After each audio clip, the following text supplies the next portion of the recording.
अलंकापुरी पुण्यभूमी पवित्र तेथेला मया ठविता महापुण्यराशी नमस्कार माग सद्गुरु ज्ञानेश्वर पुंडलिका श्री ज्ञानदेव तुकाराम पंढरीनाथ भगवान श्री ज्ञानेश्वर महाराज जगद्गुरु श्री संत तुकाराम महाराज सर्वसंतांची जय माता पिता की ज्ञानराज माझे योग्यांची माऊली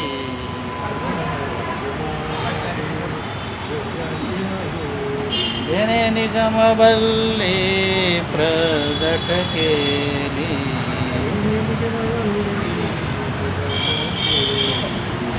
अलंकार नाम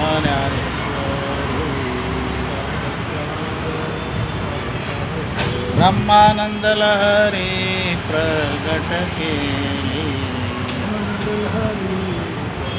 अध्यात्म विद्येचे लावेले रोप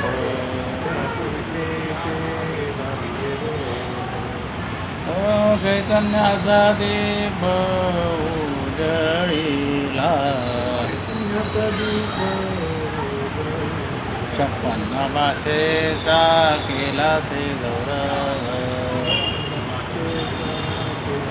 भवार विना बहुबारली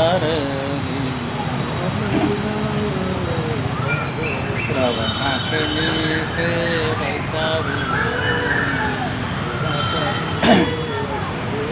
साम्राज्य भुवनी सुखी नांदे संत श्रेष्ठ ज्ञानदेवी एकतरी ओवी अनुभवावी अलंकार नाम ज्ञानेश्वरी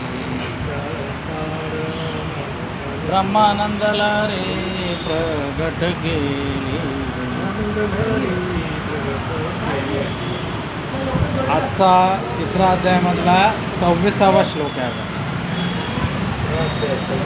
ज्ञानेश्वरी घरोघरी अर्थात ज्ञानेश्वरीची कार्यशाळा या कार्यक्रमात आपल्याला सर्वांचं स्वागत आहे.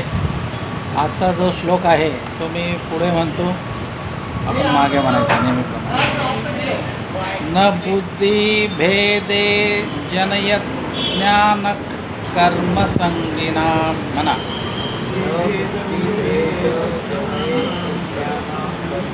जोषयेत सर्व कर्माणि विद्वान युक्त समाचरन्.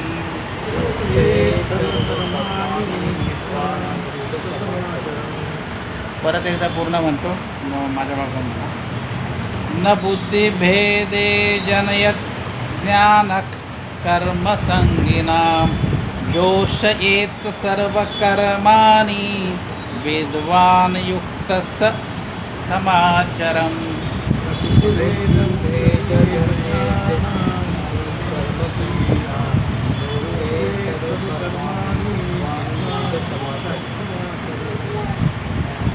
आज आहे बुधवार 27 मे. आजचा दिन विशेष असा आहे की आज कमला एकादशी.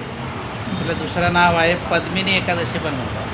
ते अधिक मासात आलेली आहे, म्हणजे पवित्र काळ आहे आजचा.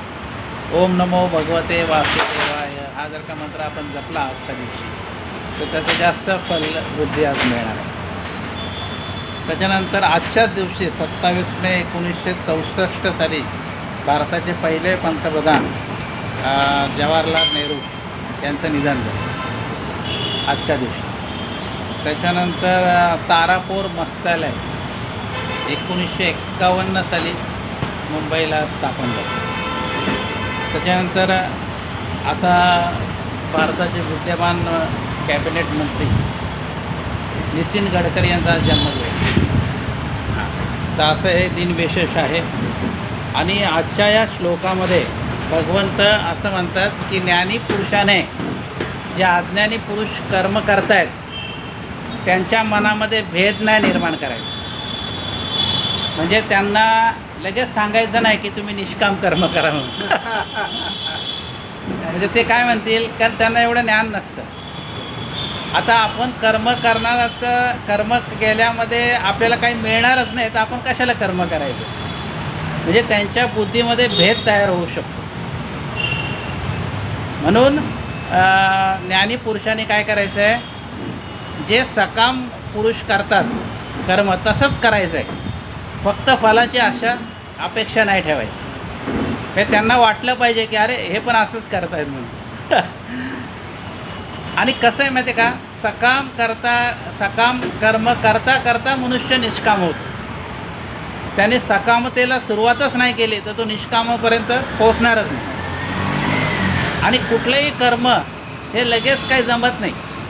कर्म कुशलता जी आपण म्हणतो ना, बघा एक लहान लहान मुलं भातुकलीचा खेळ खेळतात. त्याच्यामध्ये ती मुलगी असते, ती काय करते, स्वयंपाक करते कोटाकोटा. कोटाकोटा चपात्या लाटते, डाळ वगैरे असं असं सगळं ते घरामध्ये ती बघत असते. मग ती आईला म्हणते की ये तू जेवायला, मी स्वयंपाक बनवलेला आहे. मग त्या आईने समजा असं म्हटलं की हा कसला स्वयंपाक, तर तिचा डिसमूड होऊन जाईल. मग आईने म्हणायला पाहिजे एकदम छान झाला, आजची डाळ भात चांगला झाला, चपाती चांगली झाली, भाजी चांगली झाली. आता तिने वास्तविक काही केलेलं नाही आहे, परंतु तिच्या मनात लहानपणापासून स्वयंपाकाची आवड आहे. बघा मी ती बघते आईला, माझी आई दररोज स्वयंपाक करते. मग तिचं जर का आईने मूड ऑफ केला तर मग ती कधीच चपात्या लाटणार नाही. मग ती कशाला हे करेल, कशाला स्वयंपाक बनवण्याच्या भानगडीत ती पडणारच नाही, आहे की नाही. म्हणून काय करायचं आहे की निष्काम कर्म जो योगी आहे, कर्मयोगी, तो लगेच त्याने फळाची अपेक्षा नाही ठेवायची. त्यांनी थोडा संयम करायचा. बघा इथे ज्ञानी पुरुषाला पण संयम सांगितला आहे भगवंताने, की हळूहळू त्यांना शिकवा.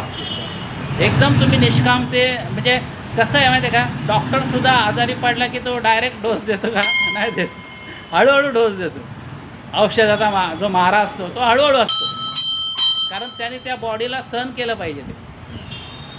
आता तुम्ही डायरेक्ट डोस दिला तर माणूस घसकण्याची पण शक्यता आहे. अशाच पद्धतीने अज्ञानी मनुष्य जो आहे तो सकाम कर्म आवडीने करतो तो. बघा कर्मामध्ये महत्त्वाचा फॅक्टर आहे की आवड पाहिजे. कसं का होईना, सकामतेने का होईना तो करतोय का नाही हे महत्त्वाचं आहे. आणि समजा तुम्ही त्याला कर्मापासून समजा तुम्ही परावृत्त केलं तर काय होईल माहिती आहे का, तो रिकामा राहील. आणि असं म्हणतात की रिकामं मन सैतानाचं घर. म्हणजे नको तो उद्योग करणार मग. त्यापेक्षा तो करतोय ना सकाम कर्म, त्यांना करू द्या. आणि हे मोठं म्हणजे विनोदाने किंवा काही गोष्टी अशा 2 दृष्टांत ज्ञानोबरायाने त्या सांगितले, त्यात आपण बघू. बघा ओबी क्रमांक आहे 172 ओबी क्रमांक. पहिल्याच ओवीमध्ये माऊलीने आपल्याला दृष्टांत दिलेला आहे. बघा आता, जे सायासे स्तन्य सेवी,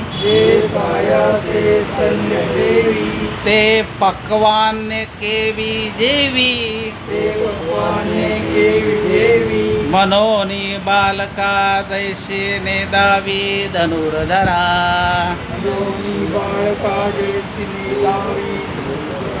अरे जे नुकतंच जन्माला आलेलं मूल आहे ते सायासाने स्तनपान करतं. ते स्तन त्याच्या तोंडात पण येत नाही, ते सायासाने त्याची आई त्याला भरवते. आणि त्याला जर का तुम्ही पंचपक्वान्न दिलं तो खाईल का? त्याची योग्यताच नाही ना खाण्याची. आपण त्याला खाल्लं, त्याला बळजबरी दिलं त्याला पचेल का? नाही पचणार. मग असं तुम्ही डायरेक्ट म्हटला की तुम्ही आता निष्कामच कर्म करा. एक तर सकाम कर्म करायचं, त्याच्यात बघा मनुष्य कुठलीही क्रिया आशेनेच करतो. आता आपण सर्वसामान्य माणसं आहोत, बिना आशेचं आणि बिना अपेक्षेचं कोणीच काही करत नाही. आहे की नाही. परंतु ह्या वेळेला या ज्ञानी पुरुषाने त्याची कॅपॅसिटी काय आहे ते बघितलं पाहिजे. जसं इथं उदाहरण दिलं आहे बघा त्या मुलाची कॅपॅसिटी नाही आहे. हां, नुकतंच जन्माला आलेलं बाळ आहे ते दूध कसं तरी पिते. नाही पक्वानं कसं आहे, दूध कसं तरी ते पितं आणि त्याला तुम्ही म्हटलं पाच पक्वानं खा, तेच खरं चांगलं आहे पण त्याची कॅपॅसिटी नाही ना. तसं तसं डायरेक्ट आला.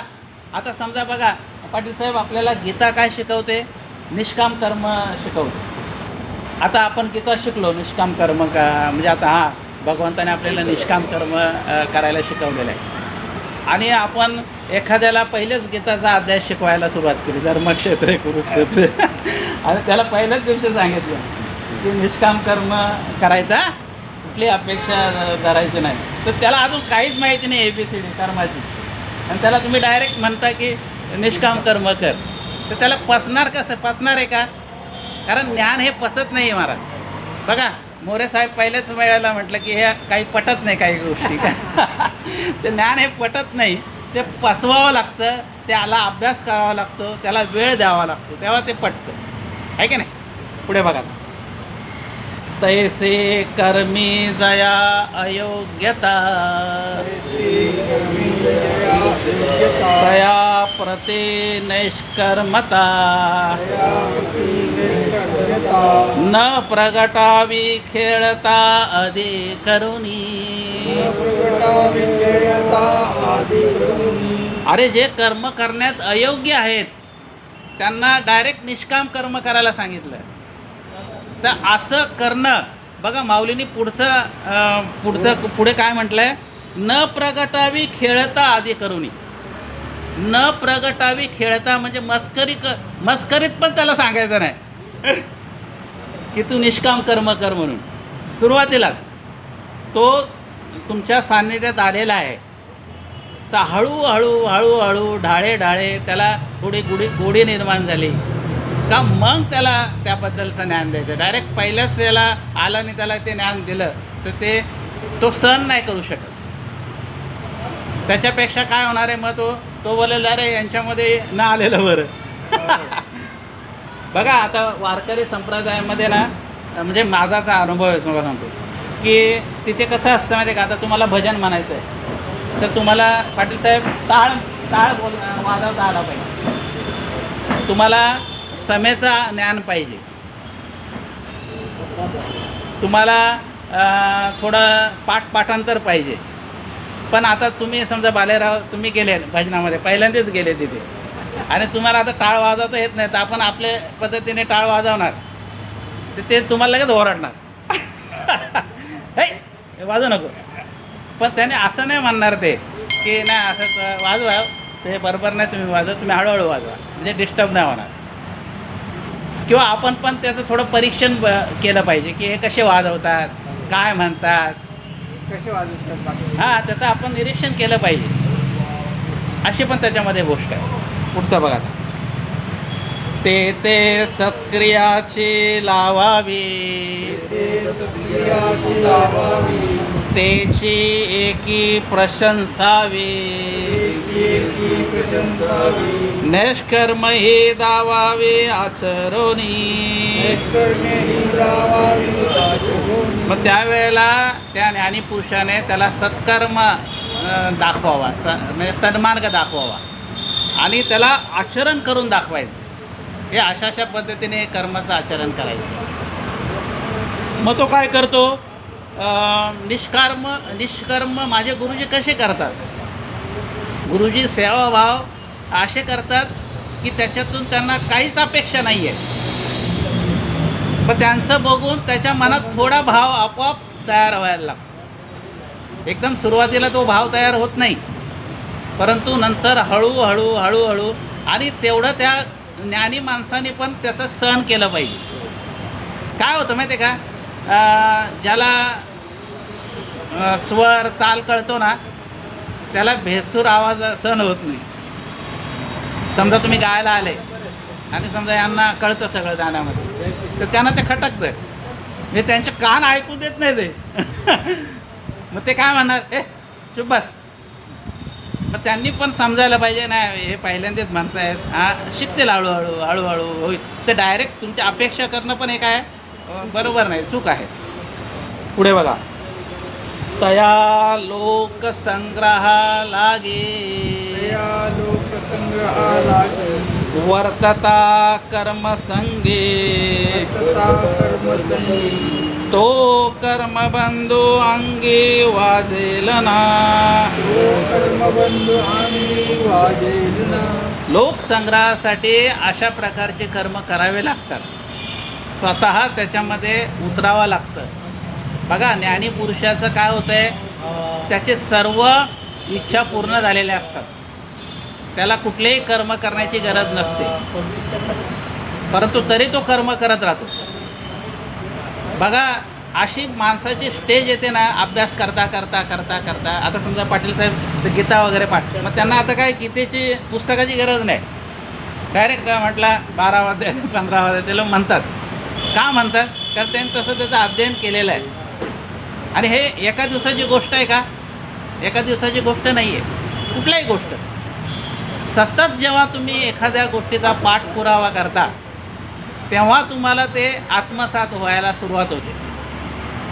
परंतु एकदा जरी आत्मसात झालं, समजा आता तुमची रामरक्षा पाठ झाली समजा, आणि तुम्ही म्हटलीच नाही आता 1 महिनाभर, तर काय होईल?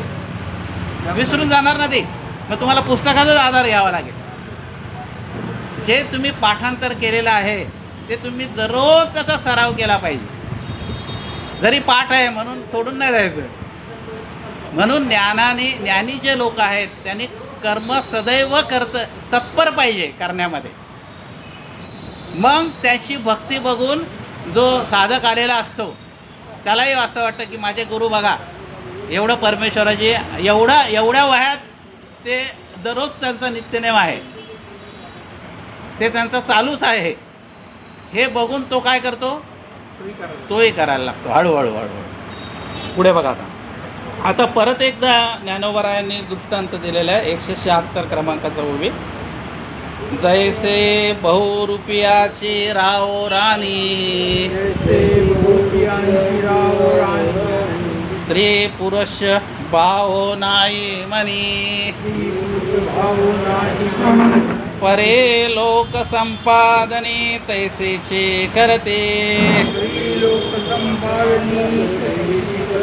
इथं ज्ञानोबरायांनी बहुरूपी लोक जे असतात ना, जे सोंग घेतात, त्याच्यामध्ये कसं असतं माहिती आहे का, 2 पुरुष असतात, पण एक पुरुष काय करतो? पुरुषाचा पार्ट करतो, आणि एक पुरुष स्त्रीचा पार्ट करतो, आणि लोकांना हसवतात. हां, बहुरूपी. पण ते दोघांमध्ये काय भेद असतो का? त्यांना माहिती आहे हाही पुरुषच आहे, पण फक्त माणसांना रंजवण्यासाठी ॲक्टिंग करतात. तसंच ज्ञानी पुरुषाने ॲक्टिंग करायची आहे कर्माची. त्याला कर्म करायची गरजच नाही आहे, कारण सर्व मनोरथ त्याचे पूर्ण झालेले असतात. पण तो जर का कर्म करायचा थांबला तर मग अज्ञानीने काय करायचं, कसं करायचं, कसं वाटचाल करायची. म्हणून बघा, सत्कर्माला अंत नसतो साहेब. शेवटपर्यंत, शेवटच्या क्षणापर्यंत सत्कर्म माणसाने सोडलं नाही पाहिजे. याचीसाठी केला होता अट्टहास, शेवटाचा दिस गोडवा. बघा, कधी हे षडरिपू कधी घाला घालतील आपल्यावर, हे कधीच काही सांगता येत नाही. म्हणून नेहमी तत्पर सदैव आपण 24/7 परमेश्वराच्या नामस्मरणामध्ये आपण राहिलं पाहिजे. मग आपण ती एक भिंत आहे, ते एक प्रोटेक्शन आहे. देवाचंच नावाचंच तर प्रोटेक्शन आहे समाजामध्ये, बाकी काय. आणि याच्या पुढे भगवंत 27व्या श्लोकामध्ये असं म्हणतात की अहंकारी मनुष्याचं काय लक्षण आहे ते पुढच्या श्लोकामध्ये भगवंत सांगतात. आत्तापर्यंत आपल्याला 176 ओव्या आपण पूर्ण केलेल्या आहेत, आणि ह्या अध्यायामध्ये एकूण 276 ओव्या आहेत, म्हणजे राहिल्या 100 ओव्या राहिलेल्या आहेत. आणि एकूण आहे ना आपण 26 श्लोक झालेत. आता आपले फक्त 17 श्लोक राहिलेले आहेत. तर अशा पद्धतीने आपण आता ही वाटचाल करतो आहे. तर एवढं ह्या श्लोकामध्ये भगवंताने आपल्याला सांगितलेलं आहे की ज्ञानी पुरुषाची जबाबदारी आहे अज्ञानाकडून सत्कर्म करून घ्यायची, ती त्यांनी स्वतः आचरण केली पाहिजे. त्याकरता त्यांनी 2 उदाहरण आपल्याला दिलेलं आहे. एक बालकाचं दिलं आणि एक बहुरूपयाचं दिलं. या दोन्ही दृष्टांतातून आपल्याला असं सांगता येईल की आपण जो ज्ञानी पुरुष असतो त्यांनी अज्ञानी पुरुषांकडून काय करायचं आहे, कर्म करून घ्यायचं आहे आणि त्याला कर्माची गोडी लावायची. आणि हळूहळू कर्म केल्यानंतर हळूहळू तेच माणूस जेव्हा करतो ना, त्याच्यानंतर त्याला त्यामध्ये काय होते, सराईतपणा येतो, तो एक्सपर्ट होतो एक दिवस, आहे की नाही. असं याचा या श्लोकामध्ये अर्थ आहे. कुंडलिका वरदे श्री ज्ञानदेव माऊली ज्ञानेश्वर महाराज, जगद्गुरु श्री संत तुकाराम महाराज,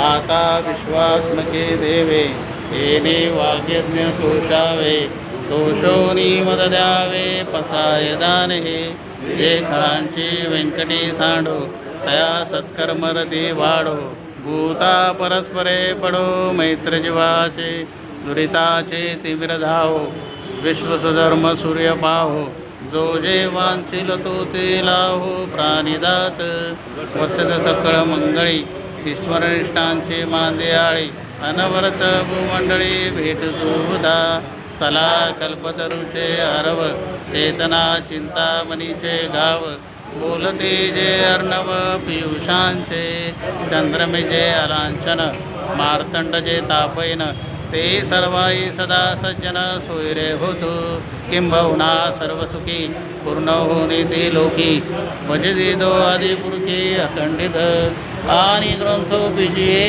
विशेष लोकी ये, दृष्टादृष्ट विजय व्हावे जी, हे तमने श्री विश्वेश्वराहो, हा होईल दान पसावो, येणे वरे ज्ञान देऊ सुखिया, येणे वरे ज्ञान देऊ, येणे वरे ज्ञान देऊ सुखिया.